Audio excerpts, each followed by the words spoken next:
All right, let's talk about the Pistons losing out on Ried. You know what I'm saying? And sound like Malik Beasley and the Pistons want to come to a deal, and then I'll talk about the Cavs acquiring Lonzo Ball.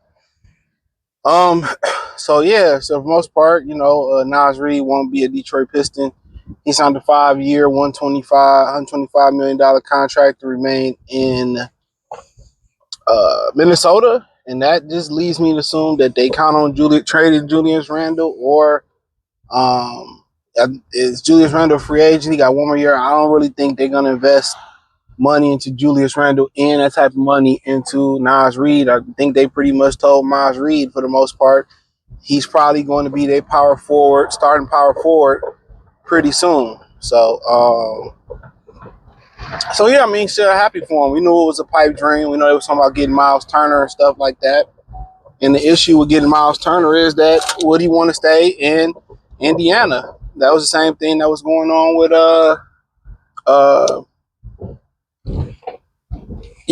with Ried. And for what we found out is that Ried really wanted to stay in what's that? See so damn sensitive. Minnesota. So shit, it is what it is. Undrafted guy, got a role in Minnesota, know what it's like to be in Minnesota. Who want to play with Ant-Man? It was a pipe dream. When you target a guy, you hear them talk about lottery marketing or even free agents. You know what I'm saying? Like Minnesota, we kind of thought they was on the cheap side of things, getting rid of Cat. But hey, right now maybe they're gonna flip. I would assume if unless Julius Randle a free agent, they're gonna get rid of him, and or they're gonna flip Rudy Gobert or both. So I mean, but for the most part, the Pistons probably gonna go into next year with Tobias Harris at power forward. So be it. I don't really see them going to get Lauri Markkanen. I don't really see is it what would a John Collins III trade look like? They both making the same money. Would you just swap John for Tobias? I mean, I really what's the point of that trade? For the Pistons, maybe you feel like John Collins is better than Tobias. Better knockdown 3-point shooter. Tobias is more durable. Got the camaraderie in the locker room. So to me, that was I don't know. Somebody would have to give up a little bit something extra, and the problem with that is John Collins only played 41 games last year. Yeah, John Collins only played 41 games last year. So do Utah throw us in the second round pick or a little bit something extra?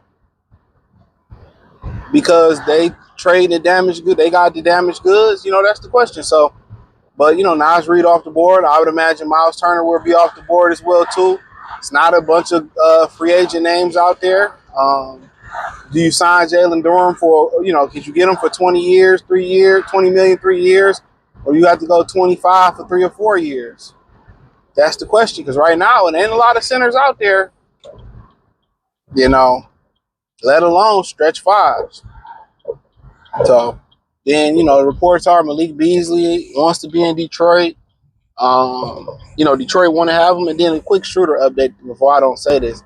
Apparently, Sacramento is shifting they eyes, or they shifting their priority to Russell Westbrook. So they may not be as interested in Dennis Schröder. So Giannis might stay in Milwaukee. So Milwaukee might be a play for Dennis Schröder again. Sound like Giannis might stay in Milwaukee. So then Schröder might want to go up there and play. Also, they talking about Portland is trying to send Jrue Holiday to a contender. So you got some things going there. So, maybe Milwaukee think about bringing Jrue Holiday back, or, maybe somebody think about getting Jrue Holiday, and really Schröder don't have as many options as, it was imagined, because it was seen that he was probably going to go to Sacramento and be the starter. Now Russell Westbrook, possibly go there and be their starting point guard. Good luck to them.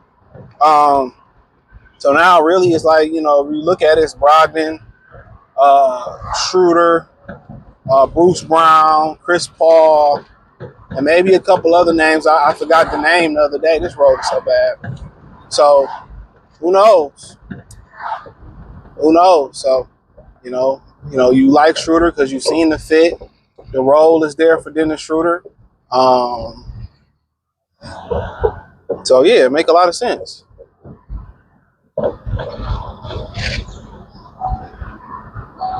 Make a lot of sense. So yeah. But back to Malik Beasley, they say that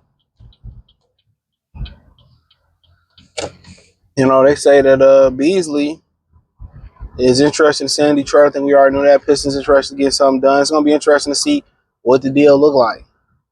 Is it 20? Do they say, look here, let's see if we can get a free agent here first, then we assign you? So I mean, yeah, you keep him. I know a lot of people was mad at him because he choked in the playoffs. But in reality, that's really the thing you looking for. That's not his job to be the next guy in the playoffs.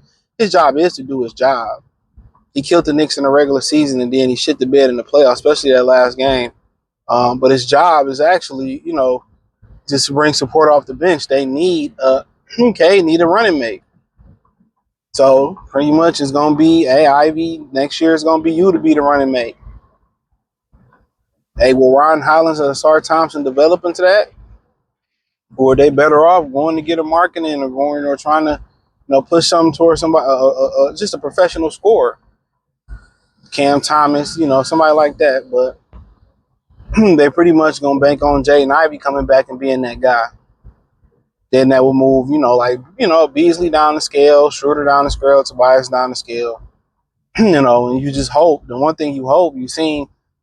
thing that Ivy can give you is he gonna space that floor and knock that jumper down, and he can attack. He just need to protect the ball a little bit more and control the speed while attacking, and get a middle game. Attack and pull up to 10 to 15 feet. For him, it's either 3-point or attack. How about, hey man, how about pump fake or escape dribble, get to the elbow and knock down a shot? Everything in the current NBA is just 3-pointers, 3-pointers, 3-pointers, or in the middle, in the lane. Like, it's an in-between game, and that's one thing I love about, Chris Paul, Devin Booker, Cade Cunningham, SGA now. They're making the mid-range game great again. And that's what Ivy is truly missing, ball security in the mid-range game. With his speed, he should be able to stop, pop, and lock, and hit that little 2-pointer.